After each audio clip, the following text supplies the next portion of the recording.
আসসালামু আলাইকুম everyone, welcome back to my channel রেনেসে শম্পা কুকিং রেসিপি।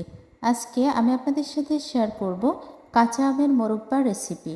আমি কিভাবে কাঁচা আম দিয়ে খুব সহজে মাত্র 10 মিনিটে মোরব্বা তৈরি করে নেব সেই রেসিপিটাই আপনাদের সাথে শেয়ার করতে চলে এসেছি। আমি সুমাইয়া শম্পা। আশা করি আজকের এই কাঁচা আমের মোরব্বার রেসিপি আপনাদের কাছে খুব ভালো লাগবে। কাঁচা আম শেষ হওয়ার আগে আপনি তৈরি করে নিন কাঁচা আমের মোরব্বার এই রেসিপিটা। এটা কিন্তু খেতে দুর্দান্ত লাগে। তার জন্য আমি এখানে কিছু কাঁচা আম নিয়েছি। এখন এই কাঁচা আমগুলা থেকে আমি খোসা ছাড়িয়ে নেব, আর আমি কিভাবে এই কাঁচা আমের শেপটা দিয়ে নেব সেটা আপনাদেরকে দেখিয়ে দিচ্ছি।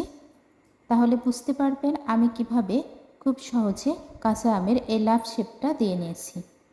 এভাবে আমি চাকুর সাহায্যে শেপটা দিয়ে নিচ্ছি। যারা যারা আমার ভিডিওটি দেখতেছেন কিন্তু এখনও লাইক দেন নাই, যদি আমার ভিডিও দেখতে দেখতে ভালো লেগে যায় অবশ্যই একটা লাইক দিয়ে দেবেন।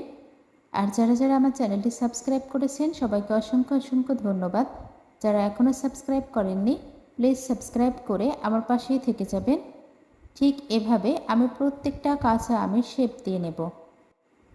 কাঁচা আমগুলোকে আমি একই রকমভাবে কেটে নিলাম সবগুলা।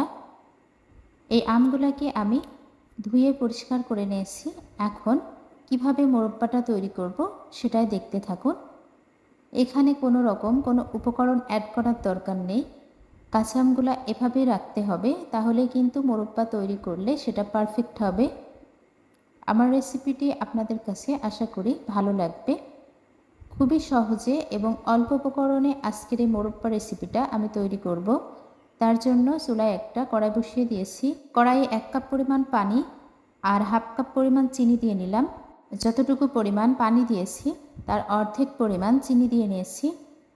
খুব দারুণভাবে চিনির শিরা থেকে একটা বলক চলে এসেছে। এখন আমি এই কাঁচা আমগুলা দিয়ে নিচ্ছি। আর যতক্ষণ পর্যন্ত এই চিনির শিরা একেবারে শুকিয়ে না আসবে ততক্ষণ পর্যন্ত আমি মিডিয়াম টু লো হিটে জাল করতে থাকবো। খেয়াল রাখতে হবে অতিরিক্ত নাড়া যাবে না আমগুলা, তাহলে কিন্তু ভেঙে যাবে। খুব আলতোভাবে নাড়া দিতে হবে, তাহলেই তৈরি হয়ে যাবে কাঁচা আমের মোরব্বা। এখানে আমি সুন্দর একটা কালার আসার জন্য 3 থেকে 4 ফোঁটা গ্রিন ফুড কালার দিয়ে নেব। কাঁচা আমের কালার আসবে, সেটা দেখতেও ভালো লাগবে। আপনারা চাইলে ফুড কালারটা অ্যাভয়েড করতে পারেন। আমি এখনও 10 মিনিটের মতো জাল করে নেব, ঠিক যতক্ষণ পর্যন্ত এই চিনির শিরার ঘনত্বটা গাঢ় হয়ে না আসবে ততক্ষণ। আর আমি যে মোরব্বাটা তৈরি করছি এটা একটু ছোট আম দিয়ে তৈরি করতে হবে, তাহলে এই শেপটা দিয়ে নিতে সুবিধা হবে। চিনির শিরাটা প্রায় গাঢ় হয়ে এসেছে। এই পর্যায়ে আমি চুলাটা অফ করে দেব। আর চুলাটা অফ করে চুলার উপরে আমি এই কড়াইটাকে 10 মিনিটের জন্য একটু রেখে দেব, যাতে চিনির শিরাটা খুব দারুণভাবে আমের সাথে সেট হয়ে যায় তার জন্য। আর সাইড থেকে কিন্তু ব্রাউন কালার চলে এসেছে চিনির শিরা। এই পর্যায়ে আপনারাও অবশ্যই চুলাটা অফ করে দেবেন। এর থেকে যদি বেশি জাল করেন তাহলে পুড়ে যাবে। একেবারে গাঢ় হয়ে এসেছে চিনির শিরার ঘনত্ব। এখন আমি চুলাটা অফ করে দিচ্ছি। আর যখন ঠান্ডা হয়ে যাবে তখনই কিন্তু আমি সার্ভিং ডিশে পরিবেশনের জন্য রেডি করে নেব। আশা করি আমার আজকের এই মোরব্বা রেসিপি আপনাদের কাছেও বেশ ভালো লাগবে। খেতেও কিন্তু অনেক বেশি মজা লাগে। অলরেডি ঠান্ডা হয়ে এসেছে। এখন আমি সার্ভিং ডিশে উঠিয়ে নিচ্ছি।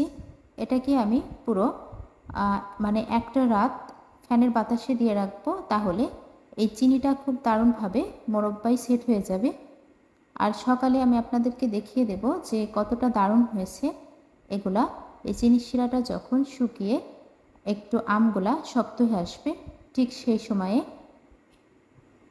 চলে আসলাম সকালবেলাতে। আমি রাত্রে রেখে দিয়েছিলাম ফ্যানের বাতাসে। এভাবে দেখতেই পারছেন একেবারেই চিনিটা মোরব্বার সাথে লেগে গিয়েছে আর পারফেক্ট মোরব্বা তৈরি হয়ে গিয়েছে। রোদে দেওয়ার ঝামেলা ছাড়াই আপনারাও কিন্তু এভাবে খুবই অল্প সময়ে মোরব্বা তৈরি করে নিতে পারবেন। আশা করি মোরব্বা রেসিপিটা আপনাদের কাছে অনেক বেশি ভালো লেগেছে।